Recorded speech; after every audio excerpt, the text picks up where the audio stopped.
name is Frankel. I'm going to be speaking to you a little bit about my experiences coming to Islam. I'm speaking to you now from Honolulu, Hawaii, and it is September 2010. Getting ahead of us.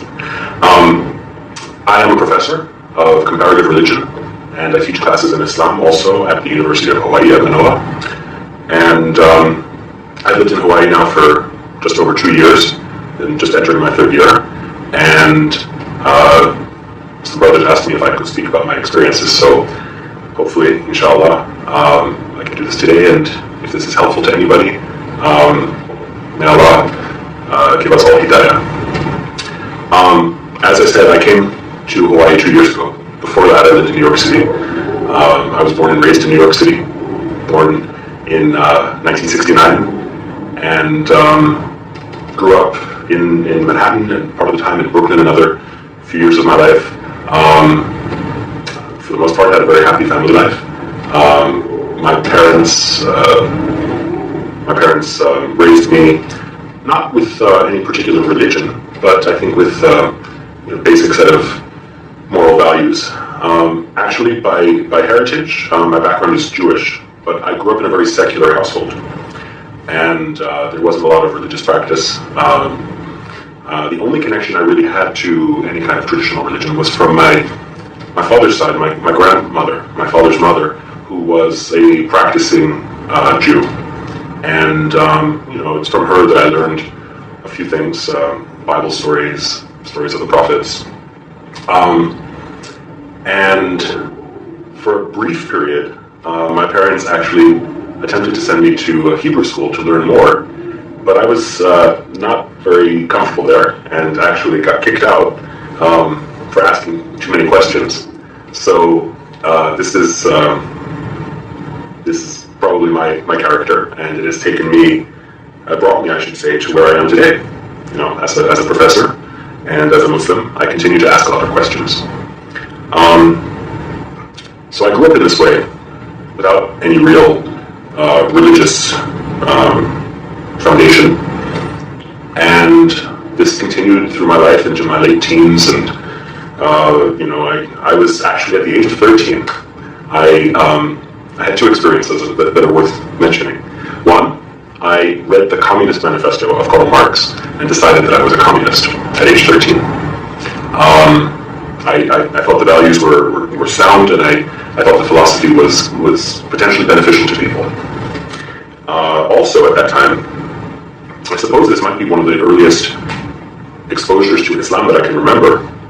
My best friend at that time was from Pakistan. I went to an international school, so I had friends from all over the world. I had a Pakistani friend who gave me a copy of the Quran and thought that it would be, he wanted me to read it. He said, "I don't want you to go to hell." And of course, at that time in my life, thoughts of hell or heaven were not really in my consciousness. And I think I took the book and put it on my shelf, and there it stayed for many years without being opened. A couple of years later, I think I became quite disillusioned as I learned more about the way that communism was actually practiced in many countries in the world. And so I gave up that philosophy as well. And it really wasn't until I entered university that I began to ask the questions that would lead me directly onto this path. I think as a child I was always thoughtful and always wondered about the meaning of life, and those basic questions of why we're here and where we're going, why we suffer. All of those things were always present in my mind, even as a child. But as I got older, and when I went to university, I focused a lot more on my studies, until I had a particular experience. Remember the grandmother that I mentioned before? When I was in university, I was living in Washington, D.C., and I got a phone call from my cousin who was going to school in Maryland. And it was a surprise visit from my grandparents and my aunt and another cousin, and they took me out for dinner. And I spent the evening basically just talking to my grandmother. I told her about my plans to start studying Chinese, which I was doing at the time. I told her about my plans to move back to New York, to transfer to Columbia University. And it was almost as if I saw her and she was giving me her blessing on all of these various decisions that I was making in my life. as a young adult. At the end of the evening, I was walking her to her car, and in the parking lot of this restaurant, she turned her ankle and she tripped. And I asked her, "Grandma, are you okay?" And she said, "Don't worry about me, just worry about yourself." Okay, I thought. And then I continued to walk with her to the car. I opened the door, she got in, I kissed her goodnight, and I said, "Well, I guess the next time I'll see you will be for Thanksgiving, when I come back to New York." And she said to me, "God willing." And okay, I didn't think much of it at the time. I closed the door and off they drove. My cousin took me back to my dormitory, and I went to bed. And early the next morning, I got a phone call, and it was my cousin. And I asked him why he was calling so early. And he said, there was no other way to say it. He said, "Grandma died." I said, "Really?" And I thought he was joking, maybe. I said, "What are you talking about?" And he explained that she had a heart attack in her sleep. And of course, her final words to me, were echoing in my ears. I said, "I'll see you soon." And she said, "God willing." And I said, "Are you okay?" And she said, "Take care of yourself." So, to this day, it was an unexpected visit, and of course an unexpected departure for her.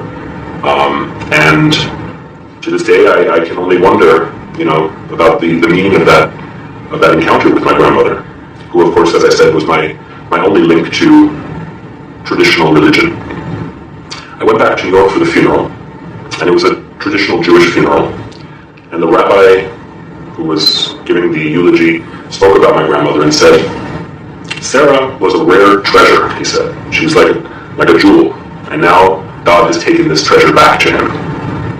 I said, "Okay." That's what rabbis would say. When the rabbi came to my grandfather's house to pay his respects, I wanted to ask him some questions. I wanted to ask him questions about certain practices that are practiced in a Jewish home at the time of someone's death. And he told me, "Don't worry about those things." He said, "That's just tradition." I said, "Okay. Then how about this? In your sermon, you said that my grandmother, I don't know how well you knew her, but you said that she was taken by God. So where is she? And for that matter, where will I go? Where will you go? Where do any of us go? And why are we here?" And all of those questions that well up in the human heart. And the rabbi, I remember very clearly, he looked at his watch and he said, "I have to go." And I don't think that he realized how angry that made me. I also don't think that he realized at that time that he set me on a course that would lead me to where I am today. Because I became very interested in those questions. And at first I thought I would try to answer those questions, paying respect to my grandmother's memory. I would try to find a Jewish community where I could answer those questions. But the communities that I found, again, I was just 18 or 19 years old at the time, the communities that I found were not satisfactory to me. And I asked the question, which I had asked many times as a child, is God only the God of the Jews? There are only 20 million Jews in the world, and yet there are billions and billions of other people. God created them also, right? So I began to study on my own. I began to read the Bible. And that summer, when I was in England, I was there for an internship. There were some Christians, some evangelical Christians, who sort of approached me and wanted to socialize. Of course, they also wanted me to accept their faith. I thought, okay, why not try Christianity? I've never really thought about it. And in reading the Bible, I came to develop a very strong feeling of love and respect for Jesus. But that extra leap that they wanted me to make to accept Jesus as my Lord and my Savior was not one that I could do. Jesus for me was more like a big brother. Jesus for me was more like a teacher. Jesus for me was a Jew. And I couldn't accept the claims that they were making about him. But as I said, I did develop a very strong feeling of affection towards him. I thought, okay, I'm not going to find any answers to my questions. On my own, I studied other things. I studied Eastern philosophies, Buddhism. I read the Upanishads. I studied Western philosophies, particularly Greek and Roman Stoic philosophy. But nothing really was answering the profound questions that I had. And one day, I was back in New York, just before I began my semester at my new school, and I was at Times Square, and this was back in the early 1990s. So Times Square was very different than it is today. It was much more seedy, kind of raw place.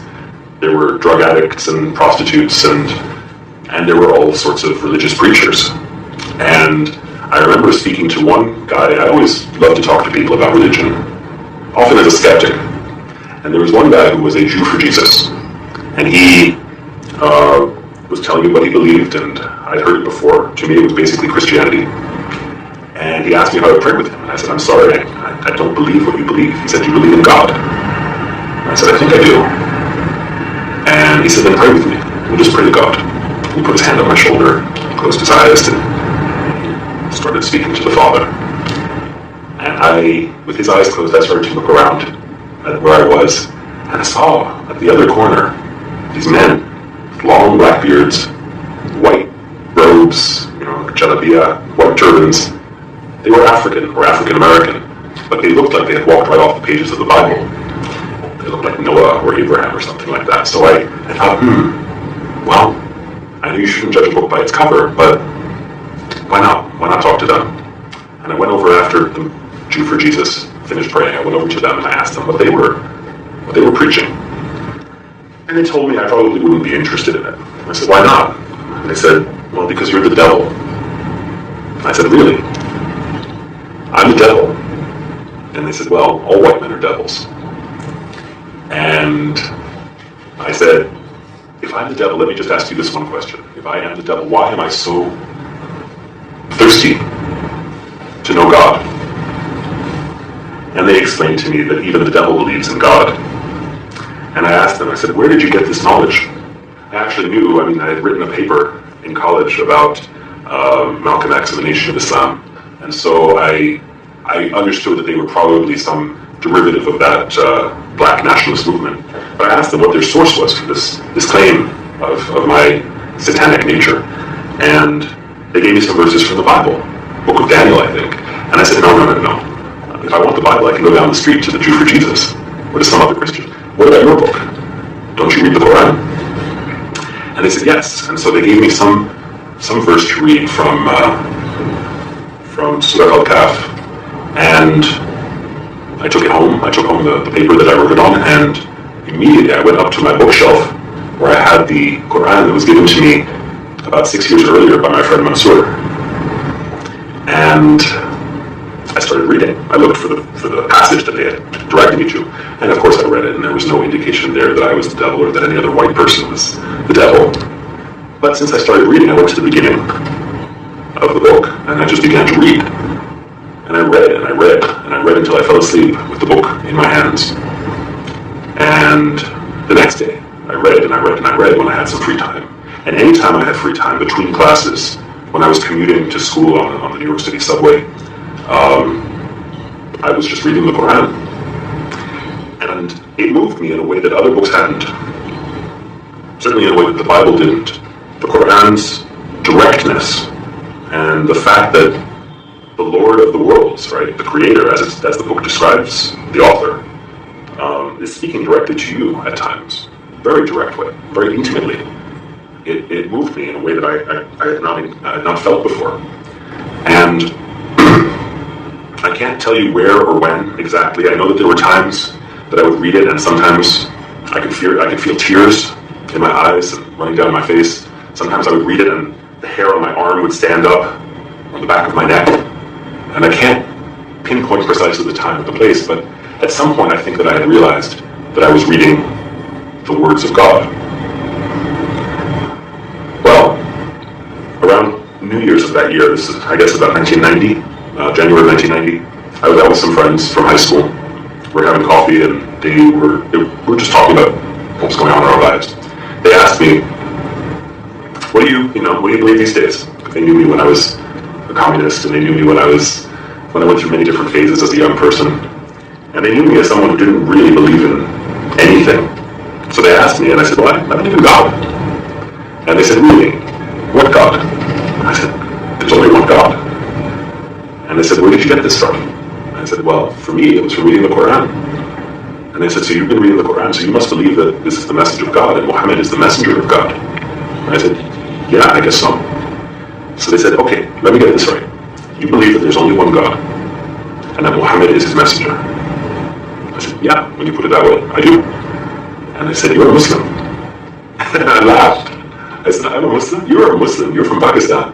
I'm just a guy who believes in God. They said, no, you're a Muslim. If you believe that there is no God but the one God and that Muhammad is his messenger, you are a Muslim. And I was in shock. For the next few days, I had to think about what that meant. And I contacted my friend Mansour, the one who had given me the Quran when I was 13 years old. He was at the University of Pennsylvania, and he was working in the Muslim Students Association there, I think. I thought I'd heard that.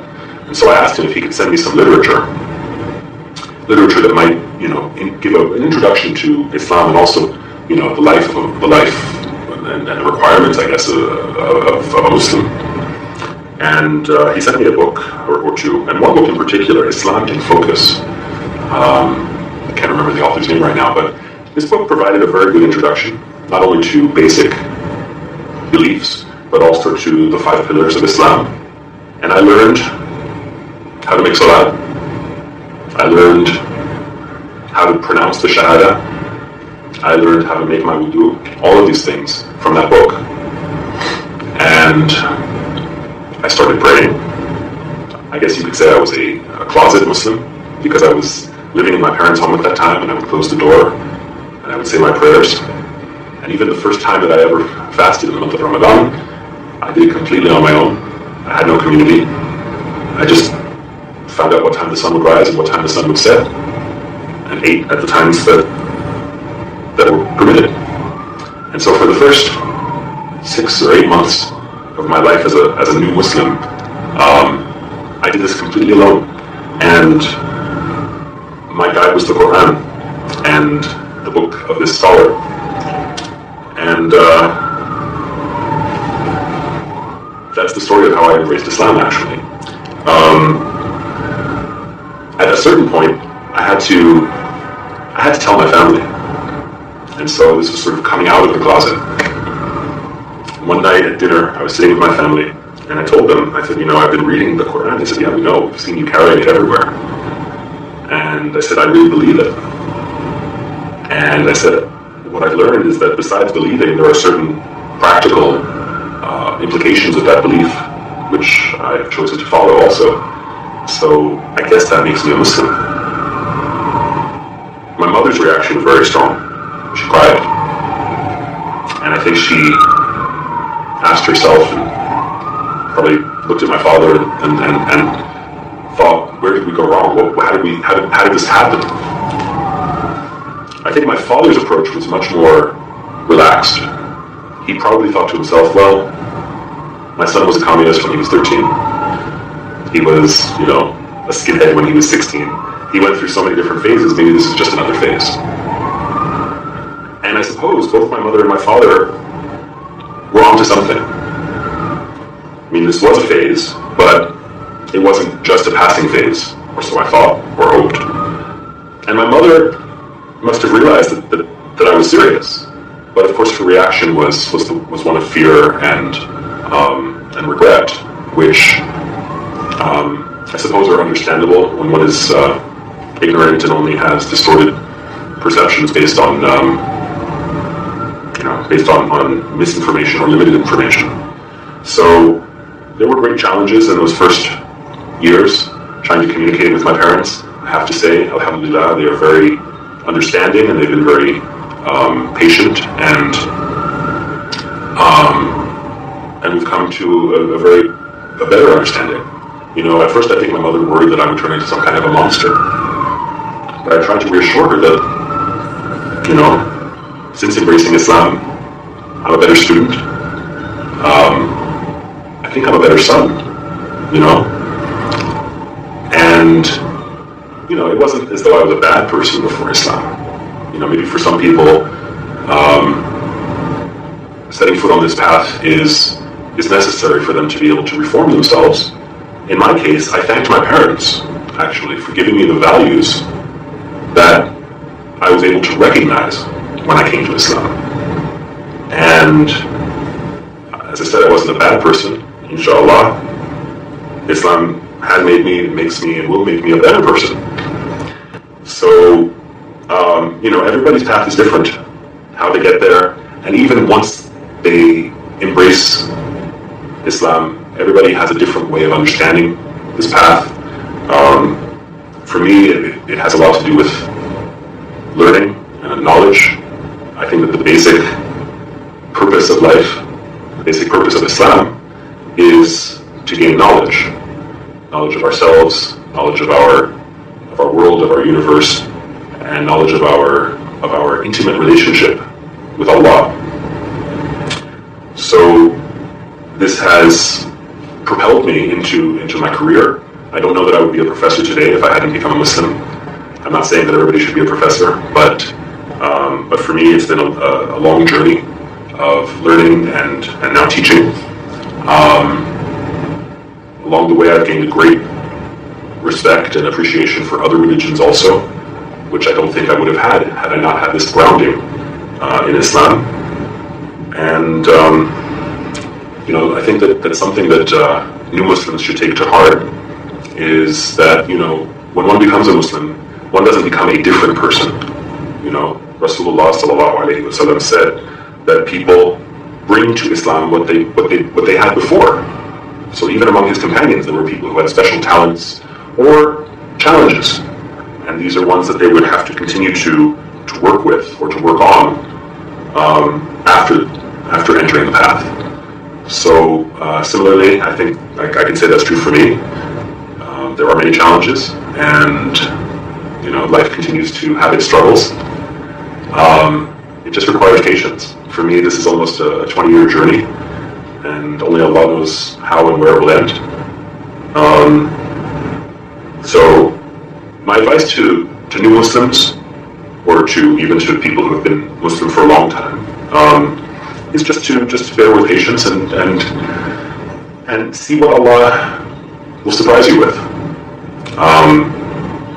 Not with fear, but with love and with hope. If there are non-Muslims who are hearing me today, I think you owe it to yourself to know as much as you can about the things in the world around you. Islam is certainly present in the world. It's almost unavoidable in the news and in the world around us. And if you don't know any Muslims, probably will at some point. I think it behooves all of us to know each other. So, if you're curious, there are lots of resources out there. If you're in Hawaii, give me a call. I'm at the University of Hawaii at Manoa in the religion department, so if I can be of any help, let me know. And even to those people who are from Muslim families or who are, we can always increase in knowledge and in compassion and in love for each other. So that's my wish for all of you. And thank you for listening. With that, I say assalamu alaikum wa rahmatullahi wa barakatuh.